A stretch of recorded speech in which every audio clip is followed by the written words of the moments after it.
दोस्तों नमस्कार। आप देख रहे हैं मनोज सिंह ऑफिशियल और मैं आपको आज के पूरे दिन भर गतिविधियों पर नजर डालता हूं और आपके बीच रखता हूं और प्रस्तुत करता हूं। ये वीडियो आप लोगों से निवेदन होगा कि ज़्यादा से ज़्यादा लोगों को शेयर करिएगा, क्योंकि आज जो वीडियो मैं बना रहा हूं और जो बता रहा हूं आप लोग सुनेंगे तो जरूर आपको लगेगा कि एकदम हम लोग जीत के करीब पहुंच चुके हैं। क्यों पहुंच चुके हैं, दो तीन बातों पर मैं बात करता हूं आपसे। पहला बात कि आज जो है असम के एक अभ्यर्थी से बातचीत हुआ, हमको कम से कम आधा घंटा बातचीत हुआ। तो वहां के जो मुख्यमंत्री जी हैं, एजुकेशन मिनिस्टर जी हैं, उन लोगों से वो वार्ता हुआ। उसने स्पष्ट बोले कि एकदम आप लोग निश्चिंत रहिए, आप लोगों का वैलिड होगा, ठीक है, कहीं से इनवैलिड नहीं होगा। हाँ, लेकिन इसके लिए आपको सुप्रीम कोर्ट जाना होगा, क्योंकि सुप्रीम कोर्ट के द्वारा ही इनवैलिड किया गया है, तो सुप्रीम कोर्ट के द्वारा ही वैलिड किया जाएगा। ये बात हो गई। इसके बाद आज हमारे जो शीर्ष नेतृत्वकर्ता बोहरा जी हैं वो भी आपके बीच आए।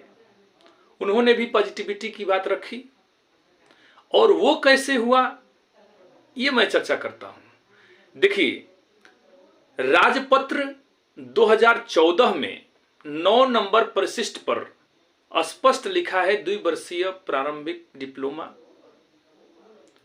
जो राष्ट्रीय मुक्त विश्वविद्यालय के माध्यम से हुआ है वो भी मान्य है। अब आपके मन में यह प्रश्न उठ रहा होगा कि सर जब सब ठीक ही है तो समस्या क्यों आया। यहां पर सबसे बड़ा प्रश्न होगा कि सर जब सब कुछ ठीक है, जब राजपत्र भी आ गया, अभी राजपत्र नहीं आया है, वो आपका 17 का राजपत्र नहीं है, वो 2014 का राजपत्र है। और वहां पर जब हम लोगों का हियरिंग हो रहा था सुप्रीम कोर्ट में, तो वो राजपत्र वहां एनसीटी को प्रस्तुत करना चाहिए था, लेकिन एनसीटी ने प्रस्तुत नहीं किया, ठीक है। इसलिए आज ये नतीजा हुआ। चलिए कोई बात नहीं। अब वो राजपत्र के माध्यम से हम लोगों का जीत बिल्कुल क्या मतलब 110% कहिए कि हम लोग बिल्कुल जीत सकते हैं। अब जीतने का माध्यम क्या है कि भाई हम लोगों को जब कोर्ट ने इनवैलिड किया है तो कोर्ट के द्वारा ही वैलिडिटी मिलेगा। ये बात हो गई। तीसरी बात कि अब हम लोग करें क्या। तो हमारे जो भी शीर्ष नेतृत्वकर्ता हैं, हम किसी का नाम नहीं रखेंगे, आप सब लोग जानते हैं कि अभी हमारे देश के शीर्ष नेतृत्वकर्ता कौन है। उनसे मेरा आग्रह होगा कि आप सभी लोग एक मंच पर पुनः आइए, आकर के और बैठ करके मंत्रणा करके क्या करना है क्या नहीं करना है सामूहिक रूप से इसका उद्घोष करें और पूरा अभ्यर्थी आपके साथ है। ये बात हो गई।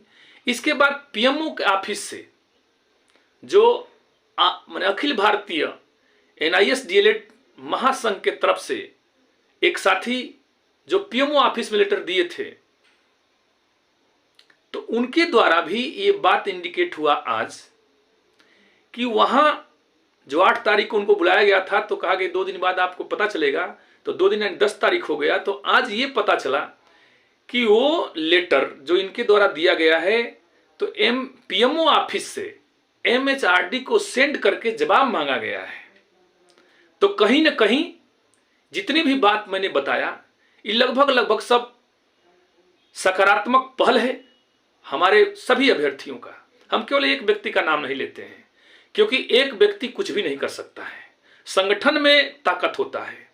ऐसा नहीं है कि हम और आप अकेले कुछ कर लेंगे। संगठन की बात है और संगठन तभी मजबूत होगा जब हम लोग एक साथ रहेंगे। तो ये सब न्यूज था। अब हम लोगों को करना क्या है कि हमारे जो भी, चाहे बोहरा जी हैं, पप्पू जी हैं, चाहे कौशिक जी हैं, चाहे जो भी है, सौरभ जी हैं, जो भी है, सभी लोग एक साथ आकर के और आप लोग एक मंत्रणा करके और हम लोगों को सुप्रीम कोर्ट में ही केस फाइल करना होगा, तभी हम लोगों का काम हो सकता है। अब आपके मन में हो रहा होगा कि सर कैसे क्या होगा। तो एक बात और भी मैं आपको बता देना चाहता हूं कि आपको 28 नवंबर 2023 का जजमेंट हुआ और लगभग 1 महीना पार जा रहा है। अभी भी एनसीटी के तरफ से किसी राज्य सरकार को लेटर निर्गत नहीं किया गया कि भैया ये डिग्री इनवैलिड है। यदि किसी राज्य सरकार को हुआ है तो बताए, नहीं हुआ है। क्यों? क्योंकि देखिए इसमें राज्य सरकार की भी बड़ी भूमिका है। राज्य सरकार यदि चाहे तो इसे आराम से इसको रख सकती है। अब इसमें कुछ कमेंट होगा कि सर राज्य सरकार क्या जज है? नहीं, जज नहीं है, लेकिन उसी सुप्रीम कोर्ट के जजमेंट में यह बात कहा गया था कि हम शिक्षक का योग्यता निर्धारण करने के लिए नहीं बैठे हैं। हम शिक्षक का योग्यता माने किसी भी शिक्षक का योग्यता निर्धारित करने के लिए सुप्रीम कोर्ट नहीं है। उस जजमेंट में लिखा है, आप लोग पढ़ सकते हैं। पूरा स्पष्टीकरण से मैं बता रहा हूं आपको कि वो सुप्रीम कोर्ट का जज भी कहा कि भाई मैं इसके लिए उत्तरदायी नहीं हूं, इसका उत्तरदायी एनसीटीई है। उसका शैक्षणिक प्रशैक्षणिक योग्यता क्या होना चाहिए ये एनसीटी के दायरे में आता है, न कि सुप्रीम कोर्ट के दायरे में आता है। सुप्रीम कोर्ट तो भाई जो देखा उसके हिसाब से जजमेंट किया। तो वो भी आप लोग जजमेंट पढ़ लीजिएगा कि मैं सही बोल रहा हूं गलत बोल रहा हूं, और इसे अधिक से अधिक लोगों तक पहुंचाने का प्रयास करिएगा। आज का यही खुशखबरी था। और खुशखबरी मैं इसलिए कह रहा हूं कि बिल्कुल हम लोग जीत के बिल्कुल करीब हैं। बस केवल आप लोगों का साथ चाहिए, आप लोगों का विश्वास चाहिए, आप लोगों का प्रयास चाहिए, तभी हम लोगों का काम बनेगा। और एक बात मैं बता देना चाहता हूं कि जो भी TRE 1 TRE 2 के जो भी स्टूडेंट हैं उनके लिए भी खुशखबरी है कि उनके लिए भी सप्लीमेंट्री रिजल्ट जारी होने की प्रबल संभावना बन रहा है। 14,000 इधर बन रहा है, 2,500 TRE 1 का भी सप्लीमेंट्री रिजल्ट आने का खबर चल रहा है। ठीक है, बातचीत चल रहा है। इसलिए आप लोगों से ही निवेदन होगा कि आप जितने भी साथी हैं इसको देखें और तुरंत इसको तत्काल फॉरवर्ड करें। और ठीक है, मैंने राजपत्र जो 14 वाला है मैंने थंबनेल में भी लगा दिया है, आप लोग देख सकते हैं।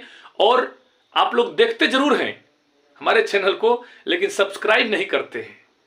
सब्सक्राइब भी करिए और लाइक भी करिए। यही बात कहना था। जय हिंद, जय भारत, जय अभ्यर्थी संघ।